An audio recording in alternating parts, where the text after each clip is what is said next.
last 100 years, archaeological research in Turkey has resulted in the discovery of towns, fortresses, buildings of all periods of the land's long history. There are few greater examples of old cities to be found in Turkey than the ancient city of Pergamum, today's Bergama. Pergamum's origin is obscure. Certainly we know that a Hellenistic town was here, that it was occupied by the Persians in the 6th century BC, and that Alexander the Great gave independence to Pergamum in the 4th century BC. The life of Pergamum prospered, and the city became a great trading center of the ancient world. When the king of Egypt forbade the export of papyrus in order to hinder the artistic development of Pergamum, a new material was brought into use at Pergamum. Made from sheep or goat skin, it was called pergament, parchment. In time, Pergamum became subject to the rule of Rome. Little by little, its importance faded. In Byzantine times, it became a bishopric. Finally, it became a part of the empire of the conquering Turks. In the 13th century, Pergamon came under the rule of the Turks.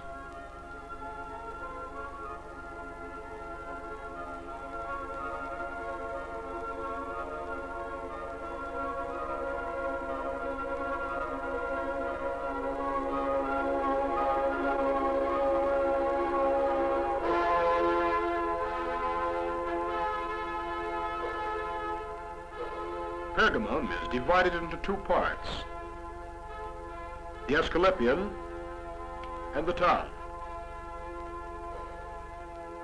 The Asclepion was the meeting place of the philosophers, the learned men of Pergamum.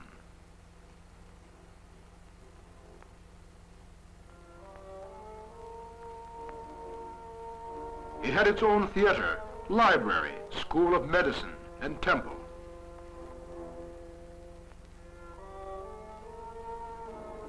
Over the portal of the Asclepion were these words, "In the name of the gods, death is forbidden to enter."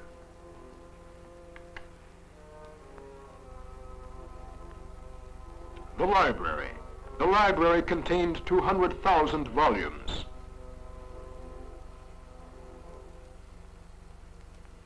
Nearby was a school of medicine.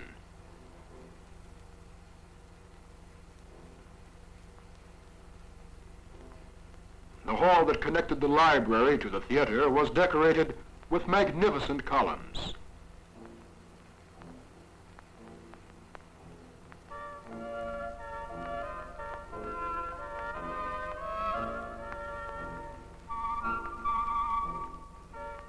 The theater of Pergamum.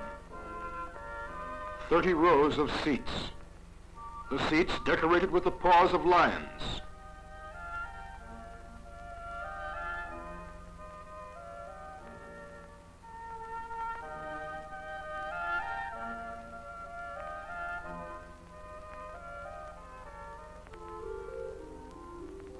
The sacred well.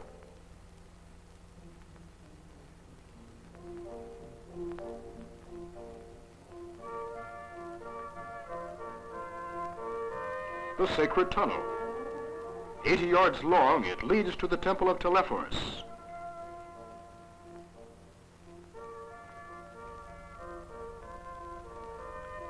The temple of Telephorus, the place of cures. It is believed that Hadrian and Caracalla were among those who came here to be cured.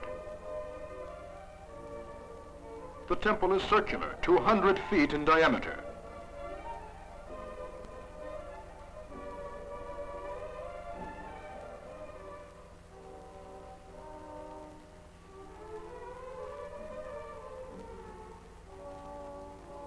In this temple, hospital really, the only medicine employed was suggestion.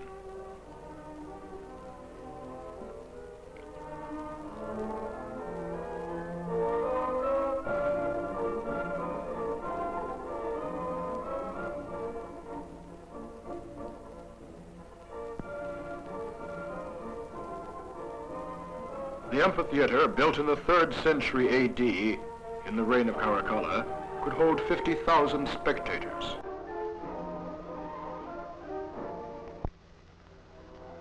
One of the greatest buildings of Pergamum is the Red Basilica.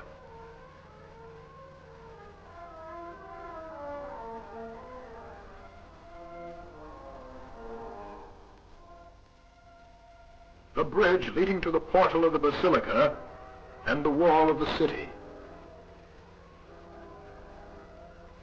Probably the Red Basilica was built in the 3rd century A.D. as a temple to the Egyptian god Serapis.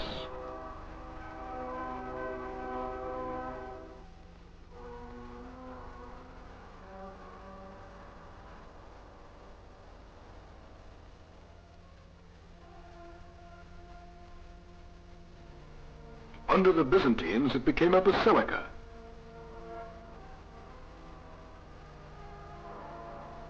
The columns are decorated with reliefs in the Egyptian style.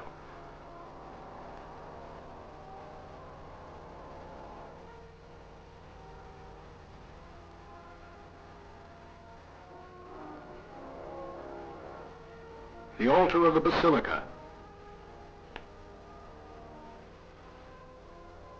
On either side of the basilica, there are monumental structures. To the right, the Library of Attalos. To the left, the Temple of Attalos. In Byzantine times, it was converted into a chapel.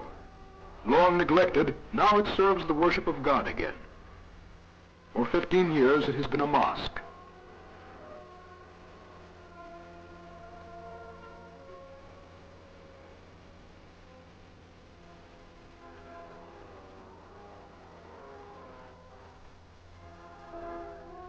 Within the town of Pergamum.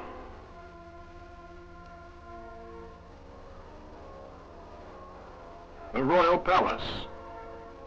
The Royal Palace was built in the 2nd century BC by Eumenes II.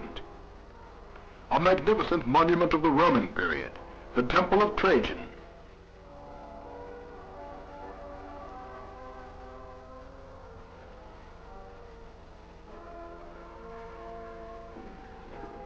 The Temple of Athena from the 4th century A.D.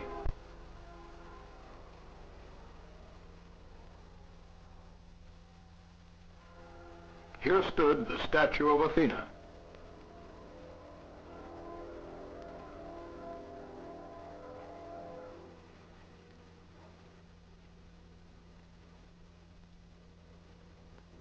The library. The library was built during the reign of Eumenes II, whose great passion was the collection of every available manuscript. Mark Antony made a gift of the library's precious collection to Cleopatra, Queen of Egypt. The altar to Zeus, one of the masterpieces of the city.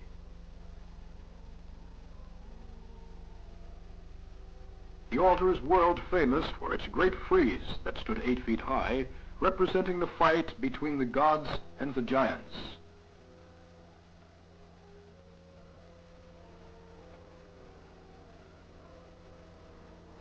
A monument of the Hellenistic period, the Temple of Dionysius.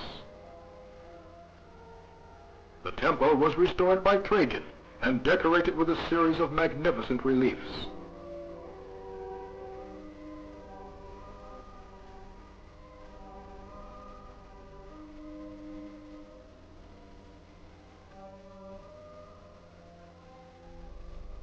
The theater of Pergamum was built in the reign of Eumenes II.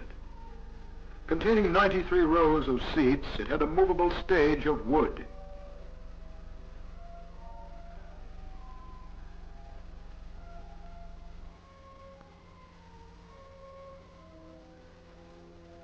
The royal box is of pink marble.